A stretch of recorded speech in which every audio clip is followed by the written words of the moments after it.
খালি মেয়েদের কথা বলেন, পুরুষের বিরুদ্ধে বলতে পারেন না। হ্যাঁ, মেয়েদের কথা কেন বলি জানেন? সবচাইতে বেশি ভালোবাসেন নবীজি এই পৃথিবীতে তিনটা জিনিসকে। তার এক নাম্বারে নারী, স্ত্রী। আপনারা মায়ের জাত, স্ত্রীর জাত, এই জন্য আপনাদেরকে আমিও বেশি ভালোবাসি। কিন্তু আমি দেখতে পাচ্ছি কোরআন আর হাদিসের চোখ লাগিয়ে অধিকাংশ মেয়েরা জাহান্নামে যাচ্ছে। আমি বাঁচাতে চাই আপনাদেরকে।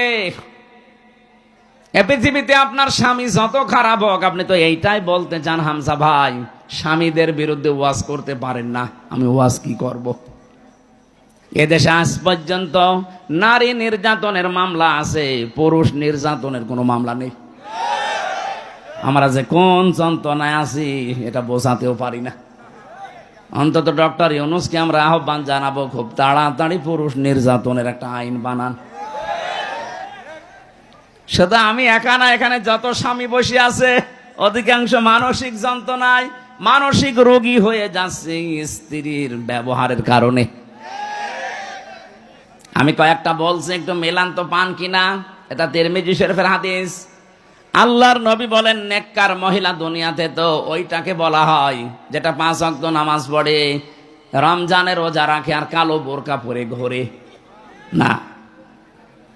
তিরমিজি শরীফের ভেতরে 4টা গুণ দেওয়া আছে। আপনি দেখবেন আপনার স্ত্রীর ভেতরে, আপনার মেয়ের ভেতরে, আপনার ভাবির ভেতরে 4টা পাওয়া যায় কিনা।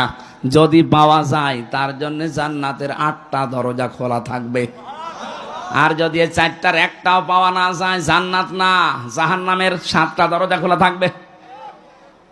1 নম্বরে ইদা নাজারা ইলাইহা সাররাতুহু, স্বামী যখন তার দিকে তাকাবে সে স্বামীকে আনন্দ দেবে, হয় কথাবার্তা দিয়ে, ব্যবহার আচার দিয়ে, অভ্যর্থনা দিয়ে, যেভাবেই হোক স্বামীকে সে আনন্দ দেবে।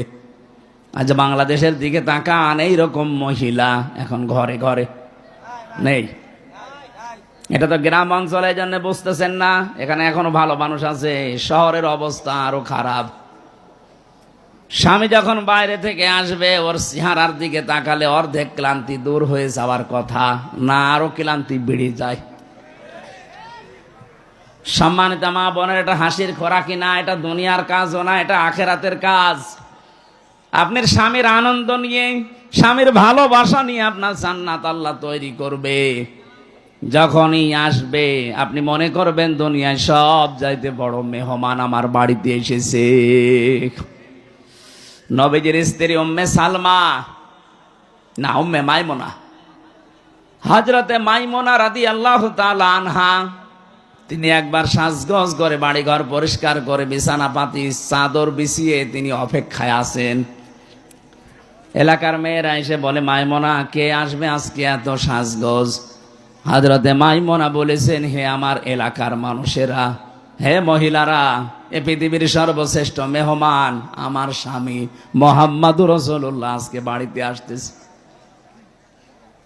বলেন তো, তাদের কাছে সবচাইতে বড় মেহমান ছিল তার স্বামী। আর এখন যদি ঘর বাড়ি একটু পরিষ্কার করে, বিছানায় চাদর নতুনটা বিছায়, এলাকার মেয়ে লোক যদি জিজ্ঞাসা করে, কি গো আজকে এত সাজগোজ, এমনকি স্বামীও যদি তাকে বলে, কি গো আজকে এত বেশি সাজগোজ, কে আসবে? বলবে, জানো না, লোক আসবে। তার মানে আপনি ওর কাছে লোকই না। কি আপনি কি ওর কাছে? কিছুই না। ওর বিয়ায় আসবে বলে এত সাজগোজ করে বসে আছে। আপনি জিজ্ঞাসা করলেও বলবে, আজকে জানো না লোক আসবে। আমি কি লোক না? সম্মানিত মা বোনেরা, আপনার এই কাজটা পরিবারে হচ্ছে না। স্বামীকে এই সম্মান জানান না, সম্মান রাখেন না স্বামীর। এই কারণে আজ হাজারো স্বামী পরকীয়া প্রেম করে। দেখলেন, এখানে ওই রোগে রোগী আছে। হাজারো মেয়ে লোক বসে আসে দেখলাম। সম্মানিত মা বোনেরা, আপনার কারণে আজ স্বামী পরকীয়া প্রেম করছে। দোষ শুধু স্বামীর একা না, আপনারও আছে। ও যেখানে লাইন করেছে তার ভেতরে কি আলাদা জিনিসপত্র আছে? আপনাকে আল্লাহ যা দিয়েছে তার ভেতরেও তো তাই আছে। আপনার কাছ থেকে রেসপন্স পায় না, সে আগ্রহ আবেদন পায় না, এই জন্যও ছুটে যাচ্ছে মমতাজের কাছে। আরো জোরে বলেন ঠিক। হ্যাঁ, ওরা আকৃষ্ট করার জন্য আয়নার সামনে বসে বসে সাজগোজ করে, ও যতক্ষণ সাজবে নফল নামাজের সওয়াব পাবে। বলে নামাজই পড়ে না, কিসের নফল নামাজ। দ্বিতীয় নম্বরে পেয়েছি ওয়াইদা গাবা আনহা হাফিজাতুহু, স্বামী যখন বাইরে যাবে তখন নিজের ইজ্জত আবরু সম্ভ্রম, স্বামীর সন্তান এবং স্বামীর সম্পদগুলো ওই মহিলা হেফাজত করবে। না, এটাও পাওয়া যাচ্ছে না আজ। স্বামী বাইরে গেলে অধিকাংশ মহিলা দিন পায়, মনে হচ্ছে যে একেবারে জান্নাত পেয়ে গেছে। কোন জায়গার কোন পুরাতন বন্ধু ডাক দিয়ে নিয়ে এসে উনি একেবারে আল্লাহর রাস্তায় মজে গেছে। সম্মানিত মা বোনের, সম্পদ স্বামীর সন্তানকে পর্যন্ত দেখে শুনে রাখবেন, হেফাজতে রাখবেন, এটা আপনার দায়িত্ব। তাহলে জান্নাতের দরজাগুলো খুলবে।